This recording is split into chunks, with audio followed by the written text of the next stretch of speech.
Hello students, आज की class में आपका स्वागत है। पिछले वीडियो में बच्चों आपने वृहद औद्योगिक प्रदेश के बारे में पढ़ा था। इस वीडियो में हम देखते हैं कि औद्योगिकरण के क्या फ़ायदे हैं। औद्योगिकरण के बच्चों क्या कई फ़ायदे हैं। जैसे पहला है, उद्योग के विकास में बड़े पैमाने पर सामान का उत्पादन होने से काफ़ी सस्ती दरों पर उपभोग के लिए सामान उपलब्ध हो जाता है। औद्योगिकरण से लोगों के जीवन स्तर में काफ़ी वृद्धि होती है। उपभोक्ता वस्तुओं के कई विकल्प उपलब्ध होते हैं। ग्राहकों को विकल्पों की व्यापक विविधता मिलती है। औद्योगिकरण नए रोजगार के अवसर पैदा करता है। औद्योगिकरण में आयात और निर्यात के लिए परिवहन के नए तरीके से विकास होता है। संसाधनों का उपयोग किया जाता है और विदेशी मुद्रा भी कमाई होती है। औद्योगिकरण से बच्चों कई फायदे हैं। इसमें आपने देखा कि सामान जो है उत्पादन ज़्यादा होने पर सामान जो है सस्ती दरों पर उपलब्ध होता है। औद्योगिकरण जो लोगों के जीवन में काफ़ी वृद्धि होती है, जीवन स्तर में वृद्धि होती है। वस्तुओं के कई विकल्प होने के कारण ग्राहक जो है अपनी आवश्यकता की वस्तुएं सस्ते और सही उपयोग के रूप में खरीद सकते हैं। औद्योगिकरण नए रोजगार के अवसर पैदा करता है। औद्योगिकरण के कारण आयात और निर्यात के नए तरीकों का विकास भी होता है। आयात निर्यात के लिए परिवहन की आवश्यकता होती है, उसके नए नए तरीकों का विकास होता है। संसाधन का उपयोग, जितने भी संसाधन हमारे पास है उन संसाधनों का उपयोग किया जाता है और इस तरह से हम विदेशी मुद्रा भी कमा सकते हैं। तो इस प्रकार से औद्योगिकरण जो है बहुत महत्वपूर्ण स्थान रखता है। औद्योगिकरण से केवल लाभ ही नहीं होता बल्कि कई तरह से पर्यावरणीय समस्याएं भी पैदा होती हैं।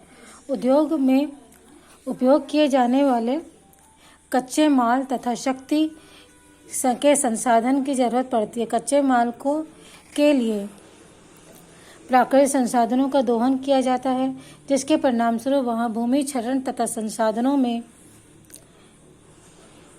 समाप्त होने का भय बना रहता है। कारखानों में उपद्रव पदार्थ से जल, थल और वायु प्रदूषण की गंभीर समस्या पैदा होती है। सभी छोटे बड़े औद्योगिक नगर इससे ग्रसित है।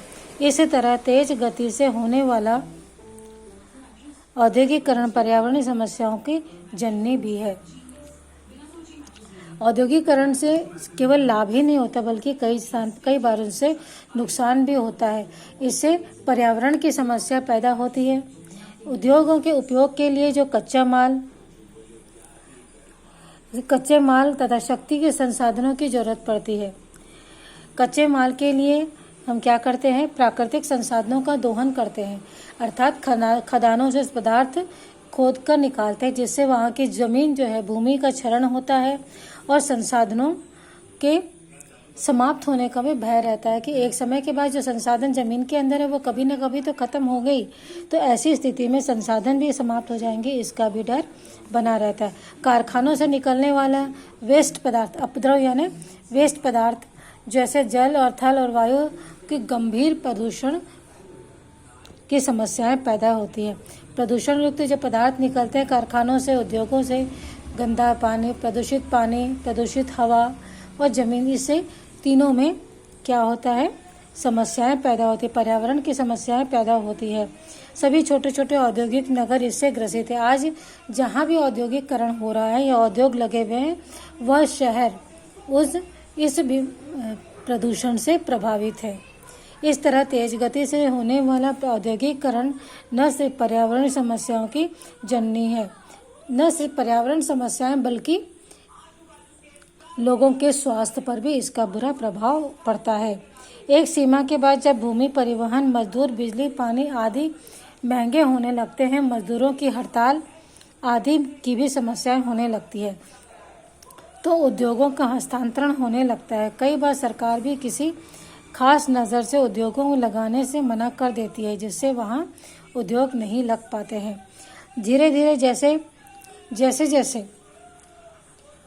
सभी वस्तुओं में महंगाई, जैसे समय के साथ साथ महंगाई भी बढ़ती जाती है, तो जब महंगाई बढ़ेगी तो क्या होगा? उसमें भूमि, परिवहन, मजदूर, बिजली, पानी, इन सब चीज़ें, ये सभी वस्तुएं जो एक उद्योग के लिए आवश्यक होती है वे सब महंगी होने लगती है।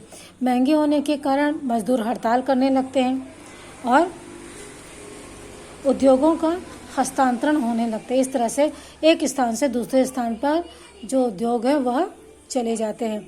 जहां मजदूर उन्हें सस्ते मिलेंगे, जहां भूमि, मजदूर, परिवहन के साधन सस्ते होंगे, बिजली, पानी सभी सस्ती होंगी, वह उद्योग जो है एक स्थान से दूसरे स्थान पर चले जाते हैं। कई बार सरकारें भी किसी खास वजह से उद्योगों को लगाने से मना कर देती है और इस प्रकार किसी स्थान विशेष पर उद्योग नहीं लग पाते हैं। इसकी वजह से क्या होता है, लोगों को रोजगार उपलब्ध नहीं हो पाता है। ठीक है बच्चों, इस वीडियो में इतना ही।